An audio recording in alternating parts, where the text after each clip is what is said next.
Le Zoom de France Info. Aujourd'hui, le nouveau visage de la Poste. Depuis le 1er janvier, depuis 2 jours, le marché du courrier est totalement ouvert à la concurrence. Autrement dit, la Poste n'a plus le monopole pour les lettres de moins de 50 grammes. C'est une nouvelle étape, une de plus dans la transformation des anciennes PTT. Bonjour Julie Bloch-Lenné. Bonjour. Vous avez enquêté pour France Info.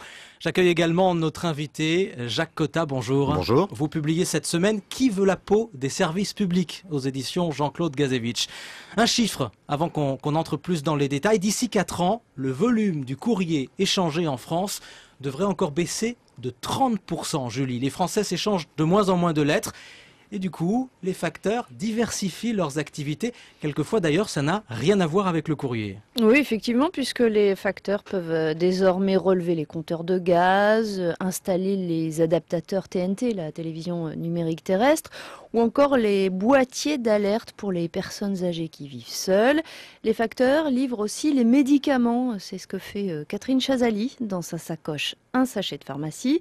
Elle le porte à Marie, 89 ans, qui habite une petite commune de 800 habitants près d'Issoire, dans le Puy-de-Dôme, un village sans pharmacie. Bonjour. Bonjour Marinette, ça va? C'est le courrier comme C'est le d'habitude. courrier et le paquet de la pharmacie. C'est gentil alors, ça me faisait bien besoin. Quand il y a quelque chose qui me manque, que je m'aperçois au dernier moment qu'il me manque des choses importantes pour ma tension, je téléphone à la pharmacie et la factrice a la gentillesse de m'apporter ça. Alors ça c'est formidable. Si je n'avais pas la poste, je ne pourrais plus rester chez moi. Ça c'est certain. Alors c'est le pharmacien qui dépose les médicaments au bureau de poste, ça lui coûte un peu plus de 4 €. Libre à lui de répercuter cette somme ou pas à ses clients. Ce service existe en fait depuis cet été et Catherine Chazali porte entre 2 et 6 paquets de médicaments par semaine. Tout simplement pour elle, ça officialise les petits services qu'elle rendait avant. Parce qu'avant, on le faisait pour rendre service, mais on le faisait. Donc je suis contente que ce soit devenu comme ça une chose qui fait partie de ma charge de travail. Donc maintenant, je suis, on dira pas en règle, mais je suis en accord avec tout le monde, quoi. Puis bon, les personnes âgées, ils ont aussi plus besoin de se gêner. Ils savent que ça fait partie de mon travail. Ces nouveaux services, Julie, est-ce que ça marche? C'est encore timide, pour être honnête. Le portage de médicaments, par exemple, 110 pharmacies en France ont signé avec la Poste. Ça fait peu. Ça fait peu. Pour les visites de personnes âgées à domicile, aucune convention n'a encore été signée. Alors c'est le service, il est vrai, le plus récent proposé par la Poste. Quant à tous les autres services, gaz, TNT, boîtiers d'alerte, ils existent depuis plus d'1 an, mais il est difficile d'établir un bilan, c'est ce que dit la Poste. Pas étonnant, répond Nicolas Galépides de Sud PTT. Le chiffre d'affaires que ça peut rapporter est vraiment mineur. Depuis maintenant, ça fait 1 an et demi que ça existe. Au niveau des comptes de la Poste, au niveau des impacts, on ne voit rien apparaître. On ne peut pas dire que ça soit un vrai relais, comme le dit la Poste, un relais de croissance pour compenser les baisses de volume du courrier. Plusieurs témoignages pour commencer à dessiner le nouveau visage de ces postiers. Et notre invité donc, Jacques Cotta, qui publie « Qui veut la peau des services publics ». Vous les entendez, ces témoignages? Vous avez traversé la France pour préparer votre ouvrage. Est-ce que vous les voyez changer, les facteurs, sur le terrain? Les facteurs, je les vois d'abord désorientés, profondément, parce que, vous voyez, c'est intéressant, là, ce qu'on vient d'entendre. Vous avez des facteurs qui, aujourd'hui, travaillent en gros pour autre chose que le courrier. Ils portent des médicaments, ils aident en fait dans un certain nombre de communes, une population avec qui ils ont des rapports de proximité. Mais ce qu'il faut savoir, c'est qu'il y a quelques mois, lorsque des facteurs prenaient d'eux-mêmes cette initiative, qui n'était pas commercialisée par la direction de la Poste, ils étaient sanctionnés par la Poste. C'est-à-dire qu'on leur reprochait de faire autre chose que leur métier. Et aujourd'hui, parce qu'un critère financier est intervenu et que la direction de la Poste sous-traite un certain nombre d'activités, c'est-à-dire trouve ces activités rentables, on demande à ces facteurs de faire autre chose que leur métier. Donc vous voyez, il y a derrière tout cela, à mon avis, un facteur qui est un facteur financier, sur lequel il faudrait rapidement revenir. Dans les années 14, 36 000 communes, 19 000 bureaux de poste. En 45, la Poste est maintenue et les moyens lui sont donnés. La France est exsangue et aujourd'hui on nous explique qu'on n'a plus les moyens, qu'il faudrait passer de 19 000 à 6 000 bureaux et demander aux facteurs autre chose que ce pour quoi ils ont été employés.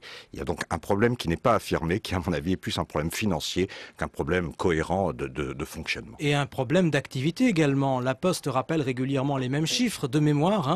Aujourd'hui, seuls 3% du courrier traité par la Poste correspond à l'échange de courrier entre particuliers. Tout le reste, c'est du courrier commercial et on va y venir. Les choses évoluent, la Poste s'adapte. La Poste s'adapte et en même temps le service public doit rester le service public. Il y a un certain nombre de règles qui président à son fonctionnement. C'est la continuité des services de l'État. C'est l'égalité des citoyens sur le territoire national. Et il faut comprendre que par exemple ceux qui sont le plus touchés sur cette question de la Poste, ce sont les petits maires des petites communes qui dans chaque assemblée nationale des maires le font savoir pourquoi ils sont touchés. Parce qu'ils savent pertinemment, premièrement, que lorsque leur bureau de poste est touché, ce sont les citoyens de leur commune qui en pâtissent et qui sont amenés à dégager, à déménager. Puis deuxièmement, lorsqu'ils cherchent à implanter une entreprise dans une petite commune, s'il n'y a pas de bureau de poste, eh bien l'entreprise ne vient pas parce que c'est vital pour elle. Vous voulez dire que c'est un cercle vicieux? Je dis que c'est un cercle vicieux et qu'en même temps, il y a au point de départ non pas une fatalité, mais il y a au point de départ un choix politique qui, à mon avis, préside à ce que va devenir notre nation, notre République, et qui, à mon avis, est un choix dangereux. Julie, choix politique ou évolution aussi dans l'activité de la Poste, encore une fois. Ce que vous avez vu aussi et ce que vous avez entendu, c'est qu'il y a moins de lettres, évidemment, on l'a dit, mais plus de colis en revanche, par exemple. Oui, en tout cas, c'est ce que constate Catherine Chazali, notre factrice du Puy-de-Dôme. Pour elle, effectivement, il y a moins de lettres, mais ce qui est certain, c'est qu'à l'avenir, il y aura plus de colis, elle nous l'explique. C'est phénoménal les colis avec Internet. Dans les campagnes, les gens commandent beaucoup par Internet. Ce qu'ils ne peuvent pas trouver, hop, ils commandent par Internet. Moi, je dirais, par rapport à il y a 5 ans, disons, moi, c'est triplé sur ma tournée. Alors selon les prévisions, l'activité du colis devrait augmenter de 15 à 20% d'ici 5 ans. Mais tous les facteurs ne distribuent pas les colis. Ça ne suffira pas donc à remplir la sacoche de tous les facteurs. Il faut savoir qu'en ville, c'est un service à part notamment. Donc la Poste mise aussi sur une autre piste, le courrier publicitaire, les prospectus, les lettres promotionnelles que vous recevez dans votre boîte aux lettres. Oui, le truc qui vous pourrit votre boîte aux lettres. Ouais. Ou que certains regardent avec attention, dit la Poste. Il faut savoir que c'est déjà une activité bien développée pour la Poste. Elle reçoit en fait 6% de toutes les dépenses publicitaires des entreprises. Ça peut paraître peu, mais ça en fait, disent les dirigeants de la Poste, le premier média publicitaire de France. D'où l'idée de développer ces services davantage encore, avec des services aux entreprises notamment. Par exemple, il s'agirait de proposer aux PME une aide pour concevoir, pour imprimer et puis surtout pour distribuer toutes ces publicités. Donc, les facteurs s'adaptent tant bien que mal à ces nouvelles activités et à cette nouvelle donne. Est-ce que les pistes que vous avez évoquées, Julie, peuvent suffire à fournir du travail à tous les facteurs ou est-ce que la Poste taille déjà et va tailler dans ses effectifs? Non, elle va tailler, elle va continuer de tailler dans ses effectifs. Il y a plus de 100 000 postiers, 100 000 facteurs aujourd'hui. Il faudra continuer de réduire ses effectifs. Ça va se faire en douceur. C'est en tout cas ce que promet Nicolas Routier. Il est directeur général du courrier. Aucun postier du courrier ne perdra son emploi. Bien entendu, pour faire face à l'évolution du trafic, nous devons nous adapter. Donc, nous ne remplaçons pas tous les départs en retraite. Le taux de remplacement pourrait tourner entre 1 sur 4 et 1 sur 3 selon les années. Donc, il y aura bien une diminution des effectifs, mais je le répète, dans un cadre où tous les postiers gardent leur emploi. Voilà, 2 chiffres pour terminer. Il devrait y avoir 10 000 départs en retraite par an à la Poste, tous métiers confondus.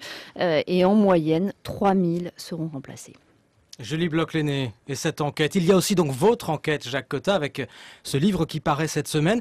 C'est vrai que la Poste, depuis quelques années, elle a 2 casquettes finalement. D'un côté, sa mission de service public, mission traditionnelle, et puis de l'autre, une activité commerciale et les postiers essaient de faire coexister les deux. Ça se passe bien quand même quelquefois aussi. Si vous voulez, le point de départ, je crois, le point de départ, c'est de savoir à quoi doit correspondre le service public. Parce que c'est quand même une question philosophique de fond qui détermine dans quelle société nous sommes, dans quelle société nous allons. Soit le service public, c'est un service qui détermine l'égalité des citoyens sur le territoire. Donc ça veut dire que où que vous soyez, vous avez accès à un certain nombre de services qui vous permettent de vivre et qui vous permettent de rester où vous êtes. Soit le service public est un service... Vous voulez dire par exemple un bureau ouvert à proximité régulièrement? Ça veut dire un hôpital de proximité. Mais si on reste un instant sur la Poste, y compris si le bureau va accueillir 10 clients seulement dans la journée, ça arrive, on le voit souvent en France. Je vais vous donner un exemple sur la Poste. Cette fatalité, à mon avis, c'est une fausse fatalité. Bien sûr que cas par cas, il faut analyser les choses. Mais prenons un exemple. Boré. Petite commune, Boré, qui est sur le mont Mézinc, c'est-à-dire c'est un peu perdu, très peu d'habitants. C'est où ça? À Boré, c'est dans l'Ardèche, là-bas, vous savez, c'est très haut, c'est très beau, c'est très isolé. Il y avait un bureau de poste à Boré. À Boré, le maire a appris qu'on lui fermait son bureau de poste. Qu'est-ce qu'il a fait, le maire? On lui a dit il n'y a pas assez d'activité, pas assez d'habitants. Il a développé une activité. Il a inventé la patate de Boré.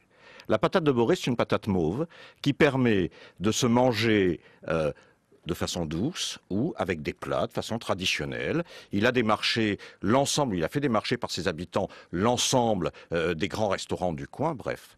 Ils sont arrivés à produire la patate de Boré. Il est allé voir la Poste, il a dit à la Poste, mais maintenant il me faut des transporteurs de la Poste pour distribuer ma patate. On lui a dit ah non. Pourquoi ?